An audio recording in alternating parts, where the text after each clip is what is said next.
जय माता दी। आज का हमारा टॉपिक रहेगा कि हम मिट्टी में ऐसा क्या मिलाएं कि हमारी मिट्टी में जो भी प्लांट लगें वो फंगस ना आए, उनमें बीमारी ना आए और वो हेल्दी प्लांट रहें। क्योंकि जो भी प्लांट है उनकी जड़ों की मजबूती केवल मिट्टी से होती है। अगर हमारी मिट्टी अच्छी है तभी हमारा प्लांट अच्छा चलेगा, वरना हमारा प्लांट ग्रोथ नहीं करेगा। अगर आप कोई भी नई मिट्टी लाते हैं तो उसमें कुछ दिन तो वो प्लांट ग्रो करेगा, उसके बाद क्या होगा कि वह मिट्टी उसकी अच्छी नहीं रहेगी, ख़राब हो जाएगी, टाइट हो जाएगी, एयरी नहीं रहेगी और उसमें काफ़ी फंगस आ जाएंगी और आपके प्लांट की जो रूट सिस्टम है वो डेवलप नहीं हो पाएंगी और साथ में उसमें कई बीमारियां आ जाएंगी। इस वजह से आपका प्लांट ख़राब हो जाता है और वो ग्रोथ नहीं करता। अगर आपके भी साथ ही है कि आपका प्लांट कुछ दिन अगर आप लाते हैं तो कुछ दिन फ्लावरिंग करता है, उसके बाद फ्लावरिंग बंद हो जाती है। फ्रूटिंग वाला लाते हैं तो कुछ दिन उसमें ग्रोथ होती है, उसके बाद फ्रूटिंग बंद हो जाती है। या फिर कोई वेजिटेबल वाला है तो उसमें वेजिटेबल फ्रूट बनते हैं पर बड़े नहीं होते हैं और सूख के गिर जाते हैं।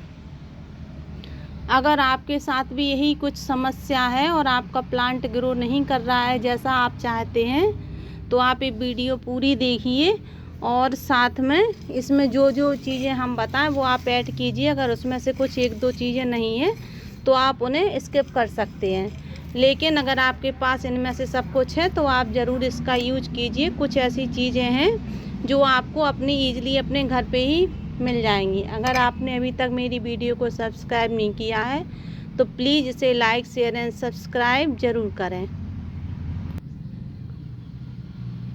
सबसे पहले ज़रूरी है आपको कि आपने अगर आपके पास मिट्टी आप कहीं से लाए हैं और उस मिट्टी में अगर आपको पता नहीं है कि वो मिट्टी अच्छी है या ख़राब है, आप सोच के आए हैं कि ये हमारी मिट्टी बहुत अच्छी है पर उसमें काफ़ी फंगस हो सकती हैं जहाँ से आप लेके आए हैं, तो सबसे पहले आप ये कीजिए कि जिस तरीके से आप देखिए कि हमारी ये जो मिट्टी है हम कहीं बाहर से लाते हैं या हमारी किचन कंपोस्ट के जो प्लांट लगे हैं उसमें से निकली है, तो मैं इस तरीके से मैं अपने घर की भी मिट्टी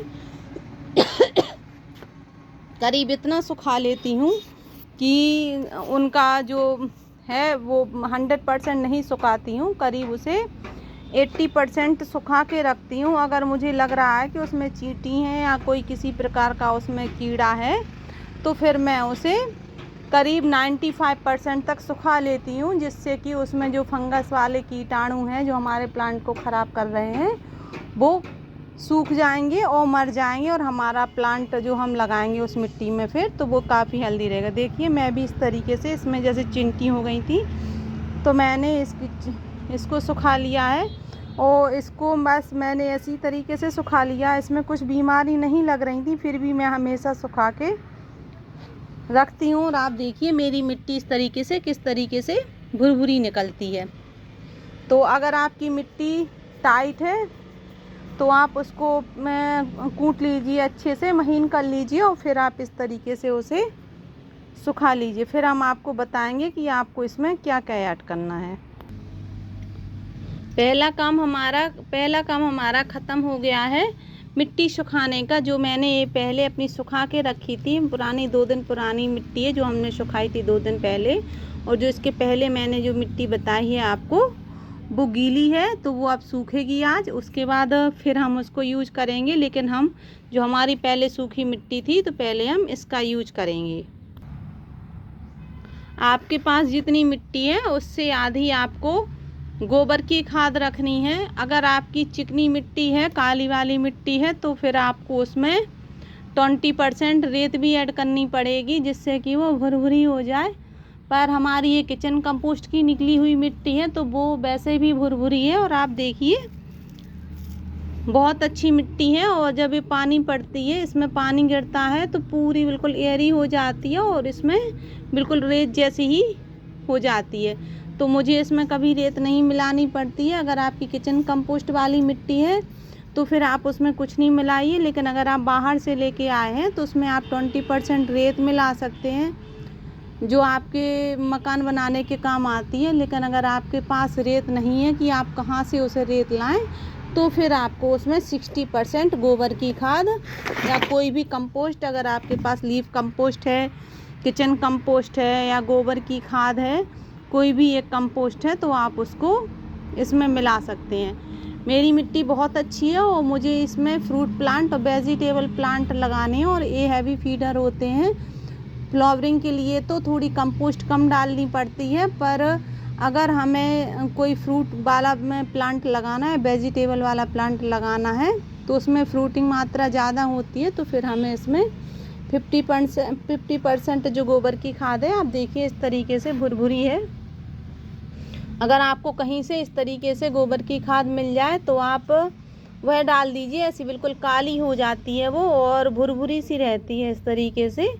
और अगर आपको थोड़ी कच्ची मिल रही है कहीं से, वो कहेंगे कि ज़्यादा पुरानी नहीं है, हमारे पास 3-4 महीने ही पुरानी है, तो भी आप उसे ख़रीद लीजिए और अपने स्टोर करके रख लीजिए उसे करीब 5-6 महीने के लिए। धूप दिखा के, थोड़ा उसे धूप दिखा लीजिए अपनी छत पे फैला के, और फिर उसे स्टोर करके 6 महीने के लिए रख दीजिए। उसके बाद ही उसका यूज़ कीजिए, क्योंकि क्या है कि अगर आप उसमें तुरंत ही यूज़ कर देंगे कच्ची खाद का, तो आपको फ़ायदे की जगह नुकसान होगा। और साथ में क्या होता है कि आप देखिए, गोबर की खाद जब आप लाते हैं तो उसमें कुछ प्लास्टिक के टुकड़े वगैरह भी निकलते हैं इस तरीके से, तो आप उन्हें हटा दीजिए, क्योंकि ये हमारी हेल्थ के लिए ख़राब होते हैं प्लास्टिक के। इसलिए हमें इनका यूज़ अपनी मिट्टी में नहीं करना है, तो हम इस तरीके से उन्हें हटा लेंगे।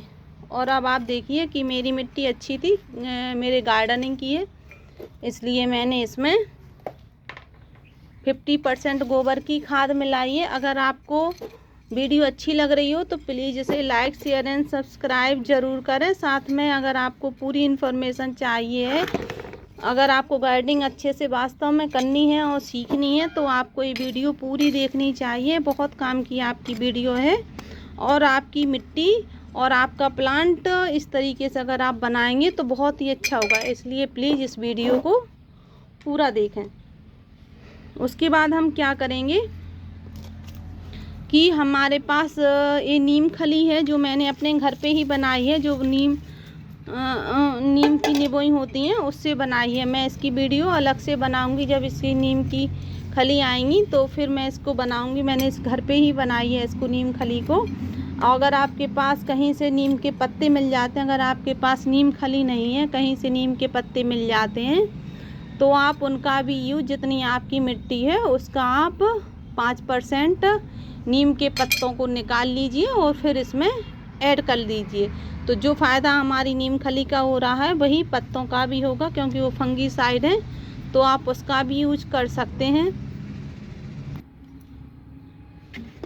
नीम खली से क्या होगा कि आपकी प्लांट की जो जड़ें हैं उनमें मजबूती आएगी और बीमारियां कम होंगी। उसके बाद हमें सरसों की खली का यूज़ करेंगे, तो इसमें सरसों की खली का यूज़ करीब 5% करना है। जितनी आपकी मिट्टी है उससे आपको 5% यूज़ करना है। जैसे कि आपकी अगर 20 किलो मिट्टी है तो फिर आप उसका यूज़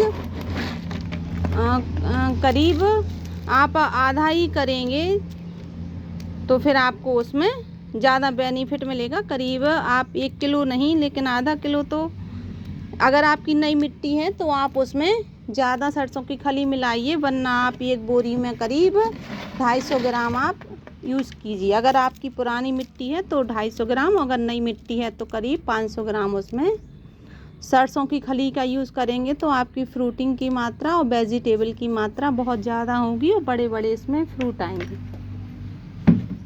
उसके बाद आपको मिलाना है चूना, जो आपके पोतने ओतने के काम आता है ना, वही चूना हम यूज़ करते हैं।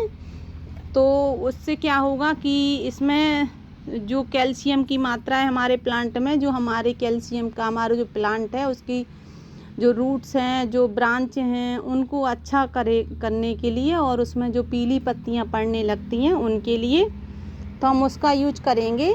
एक बोरी में करीब 50 ग्राम 50 ग्राम हम इसका यूज करेंगे चूने के पाउडर का। करीब 50 ग्राम का आप समझ के चलिए कि एक मुट्ठी। 1 मुट्ठी हम चूने का यूज़ करेंगे। उसके बाद हम करेंगे 1 बोरी के हिसाब से हम आपको बता रहे हैं बनाना, तो आप उसी हिसाब से देख लीजिए कि आपकी मिट्टी कितनी है। फिर उसके बाद हम उसमें अगर आपकी नई मिट्टी है तो आप उसमें आधा मुट्ठी करीब हल्दी पाउडर यूज़ कर सकते हैं। अगर आपका घर का है हल्दी पाउडर तो फिर आप आधी मुट्ठी कीजिए। अगर आपने बाहर से पाउडर मंगाया है तो फिर आप उसमें 1 मुट्ठी हल्दी पाउडर का यूज़ कीजिए, क्योंकि बाहर थोड़ा मिलावट भी होती है हल्दी पाउडर में और घर की बिल्कुल प्योर रहती है, तो आप इस तरीके से उसका यूज कर सकते हैं। और फिर हम सबसे पहले सबसे ज़रूरी चीज़ है कि हम ये ट्राइकोडर्मा है जो हमारे पेड़ में जो हमारे नीमाटोड की समस्या हो जाती है प्लांट में, वह नहीं आती है और ये नीमाटोड की समस्या को जड़ से ख़त्म कर देता है।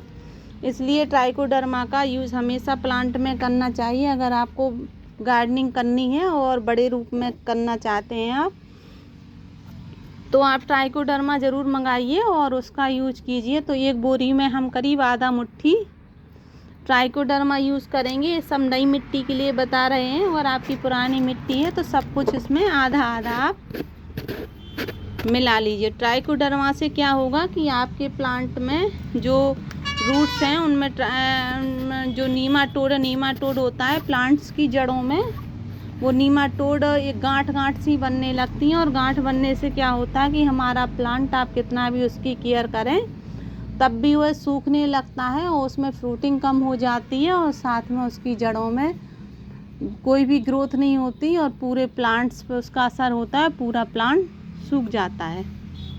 तो बस अब आपको ये सब चीज़ें मिलानी है और उसके बाद आप इन सबको मिला के अच्छे से रख दीजिए। और अगर आपको तुरंत इसका यूज़ करना है अपने प्लांट में तो तुरंत इसमें आप प्लांट लगा सकते हैं, क्योंकि आपकी मिट्टी भी सूखी हुई है और आपने गोबर की खाद को भी धूप दिखा दी थी, इसलिए अब इसमें धूप दिखाने की कोई ज़रूरत नहीं है।